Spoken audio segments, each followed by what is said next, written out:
Bismillahirrahmanirrahim. Assalamualaikum warahmatullahi wabarakatuh. Alhamdulillah, wassalatu wassalamu ala rasulillah. Alhamdulillah, pada pertemuan yang ketiga ini dari episode ketiga Sirah Nabawiyah yang dibawakan oleh Ustadz Khalid Basalamah, sedikit kesimpulan yang bisa diambil bahwasanya kaum Yahudi dan Nasrani sebelum memasuk ke Mekah, mereka ini jauh-jauh dikisahkan sebelum kelahirannya Nabi Muhammad SAW. Bahkan mereka, kaum Yahudi, adalah kaum yang paling mengerti, paling paham tentang Nabi Muhammad.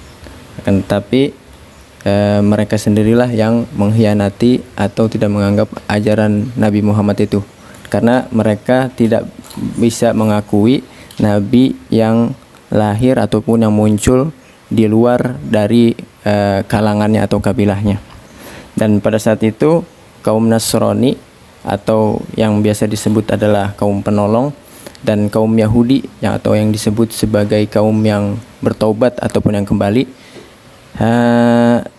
dulu jauh sebelum Nabi Muhammad SAW lahir, ada seorang raja yang bernama Rabi'ah bin Nasr. Rabi'ah bin Nasr ini punya kebiasaan atau punya tradisi biasa menurunkan kerajaan atau kekuasaannya terus ke keturunannya, tidak diberikan kecuali kepada keturunannya, hingga tibalah kekuasaan ataupun kerajaannya itu di Tuban As'ad atau bahkan Tuban As'ad ini yang mana ia adalah beragama Yahudi, mempunyai paras wajah yang tampan, mempunyai kekayaan, mempunyai jabatan, bahkan di masyarakat, di tengah masyarakatnya itu terpandang, sehingga pada waktu itu orang-orang yang terpandang, orang-orang yang berparas tampan, orang-orang yang punya kekuasaan, punya pengaruh besar,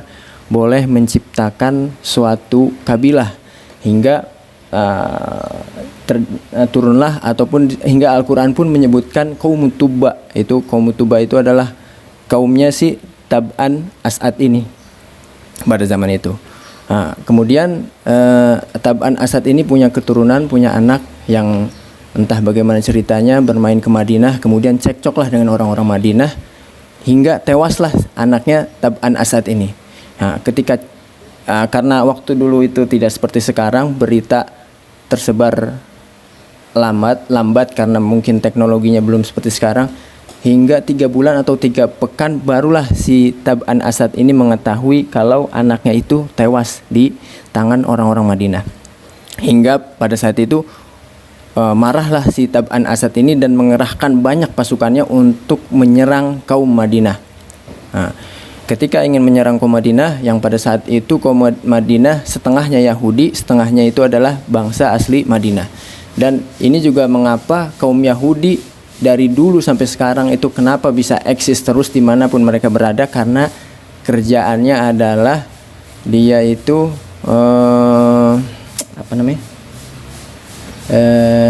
mengadu domba. Itu modal kehidupannya mereka, kenapa bisa bertahan sampai sekarang, yaitu kerjaannya adalah mengadu domba suku terbesar di Madinah, yaitu Aus dan Khazraj.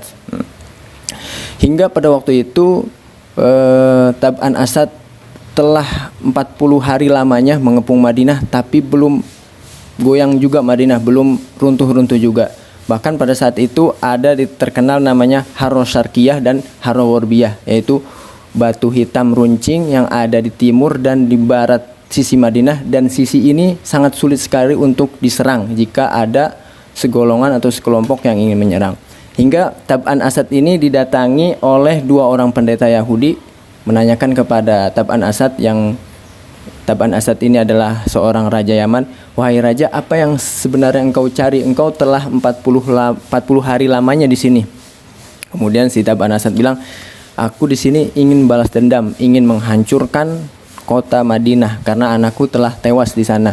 Kemudian 2 pendeta ini bilang, "Engkau tidak akan pernah bisa menghancurkan ataupun menguasai kota Madinah, karena kota Madinah ini adalah kota singgahnya para nabi." Mungkin sekian.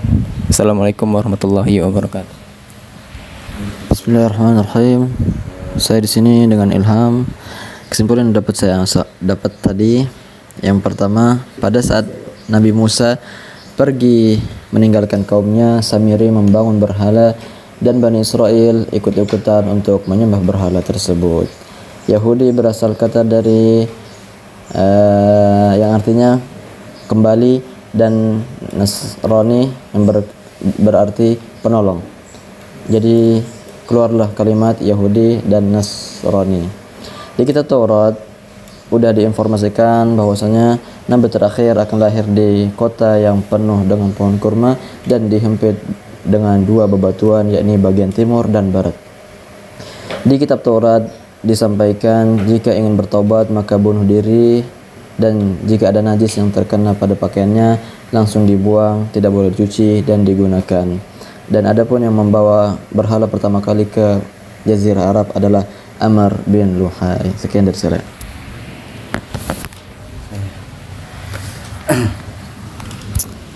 Bismillahirrahmanirrahim. Ini dikoleksi. Alhamdulillahirrabbilalamin. Amma ba'du, langsung saja saya akan sedikit menyimpulkan dari apa yang sudah saya dengar dan apa yang sudah saya tulis. Mungkin agak kurang tepat, sebisanya saja.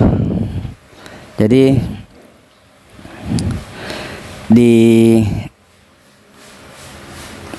saya akan menceritakan yang dimana judul besarnya adalah awal mula masuknya orang Yahudi dan Nasrani ke Jazirah Arab, ya tak? Dan dimana saya tidak mendengar dari awal, akan tetapi mendapat beberapa potongan yang menurut saya itu penting, yang dimana ada seorang raja Yaman yang sangat terkenal dan terpandang yang bernama Tuban As'ad. Tuban As'ad ini adalah seorang penguasa yang dimana dia memiliki bisnis-bisnis yang berkembang, dan diceritakan juga ketika dia tidak sengaja melewati kota Madinah pada saat itu, kemudian dia melihat bahwa kota Madinah sangat subur dengan pohon-pohon kurma yang sangat lebat. Kemudian dia mampir menitipkan anaknya untuk mengembangkan bisnisnya di sana. Akan tetapi setelah itu beberapa waktu kemudian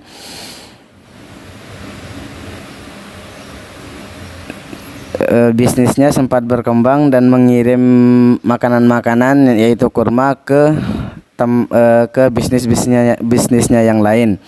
Akan tetapi beberapa hari kemudian dia mendapatkan kabar bahwa anaknya terbunuh di kota Madinah. Kemudian Tuban As'ad berkeinginan besar atau ingin membalaskan dendam atas kematian anaknya. Akan tetapi di sana orang-orang Yahudi, di sana ada dua orang pendeta, yang dimana pendeta itu berkata, sungguh kamu tidak akan pernah bisa menghancurkan kota ini. Kemudian yang selanjutnya, tadi saya mendengar ada satu kaum yang bernama kaum Huzail, yang dimana kaum ini adalah kaum pertengahan yang tidak suka kepada dua kaum, yaitu orang-orang Mekah dan orang Yaman, orang Madinah dan Yaman. Kemudian akhirnya kaum Huzail ini menghasut atau memberitahukan kepada Tuban As'ad bahwa ada satu kota kecil yang dimana kota itu memiliki satu rumah yang selalu diagungkan oleh penduduknya, yang dimana di dalamnya juga terdapat banyak harta-harta yang berharga seperti emas dan lain sebagainya. Kemudian Tuban As'ad pun tertarik akan kota itu, kemudian menghampirinya, mendatanginya. Kemudian ketika sudah sampai di kota Mekah, ada dua orang pendeta orang Yahudi itu melihatnya lagi, kemudian penasaran kenapa Tuban As'ad kelihatan seperti orang yang akan berperang.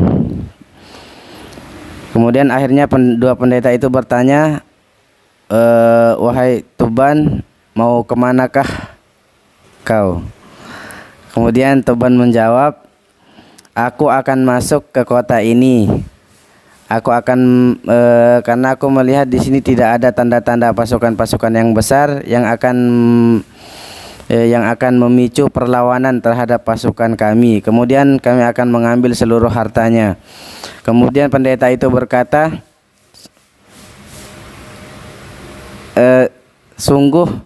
demi Allah, sungguh Allah itu hanya memiliki satu rumah di muka bumi ini, yaitu inilah rumah satu-satunya. Dan kemudian Toban berkata, lalu apa saranmu? Saran saya, kata dua pendeta tersebut, engkau masuk ke dalamnya, kemudian bertawaflah di sekelilingnya. Kemudian akhirnya Toban pun masuk dan tawaf di Mekah. Kemudian setelah lama bertawaf, akhirnya Toban pun tertidur. Kemudian di dalam tidurnya itu didatangi mimpi atau bisa disebut dengan hidayah dari Allah. Inilah awal mula dipasangkan sebuah kain yang dimana disebut dengan kiswah. Kiswah itu adalah kain yang menjadi penutup di atasnya Ka'bah. Di pinggirnya yang menjadi ikatan kepala lah gitu. Kemudian di mimpinya yang pertama memasangkan kain biasa di atas Ka'bah. Kemudian di mimpinya yang kedua itu dia bermimpi untuk mengganti kain Ka'bah tersebut dengan kain yang lebih bagus lagi, yang dimana pada waktu itu kain yang paling bagus di kota Yaman itu adalah kain katun. Kemudian yang kedua kalinya dipasangkanlah kain yang lebih bagus lagi. Mungkin hanya itu. Kemudian Toban pun meninggalkan kota Mekah. Assalamualaikum warahmatullahi wabarakatuh. Bismillahirrahmanirrahim. Assalamualaikum warahmatullahi wabarakatuh. Baik, saya akan menyimpulkan sebuah kisah, yaitu di mana masuknya agama Yahudi dan Nasrani. Di mana agama Yahudi ini adalah agama Kristen, dan dia mengikuti ajaran Nabi Musa alaihissalam, dan dia berkeyakinan bahwa orang-orang Yahudi ini beriman kepada Nabi Musa alaihissalam, di mana orang-orang Yahudi ini juga menyembah Tuhannya, yaitu Nabi Musa alaihissalam. Dan sedangkan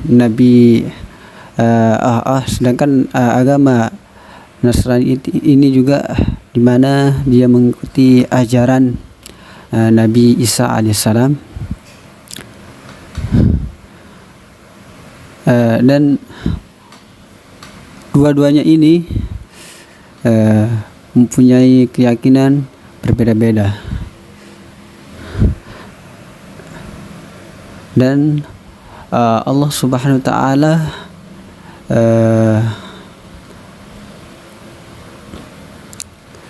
memberikan ajaran agar dia bisa mengikuti agama Allah Subhanahu wa taala, yaitu agama Islam. Dan juga di mana agama Islam adalah salah satu agama yang paling dicintai oleh Allah Subhanahu wa taala. Dan orang-orang Yahudi ini juga dia sudah mengenal yaitu Nabi Muhammad SAW, tetapi di zaman dia itu belum mengenal Nabi Muhammad. Dan orang-orang Yahudi ini juga diperintahkan oleh Allah Subhanahu wa taala untuk mencari kebenaran dalam berkeyakinan atau berakidah, untuk bisa mencari agama yang sebenar-benarnya yang ia sembah. Dan orang-orang Yahudi ini juga ingin sekali untuk mencari agama yang sebenar-benarnya untuk dia beribadah, agar dia tidak tertipu untuk apa yang dia sembah. Mungkin itu saja yang saya bisa simpulkan dari kajian tersebut. Sekian, Assalamualaikum warahmatullahi wabarakatuh. Kita tutup dengan hamdalah dan doa kafaratul majlis. Alhamdulillahirabbil alamin. Subhanakallahumma bihamdika asyhadu an la ilaha illa anta astaghfiruka wa atubu ilaik. Wassalamualaikum warahmatullahi wabarakatuh.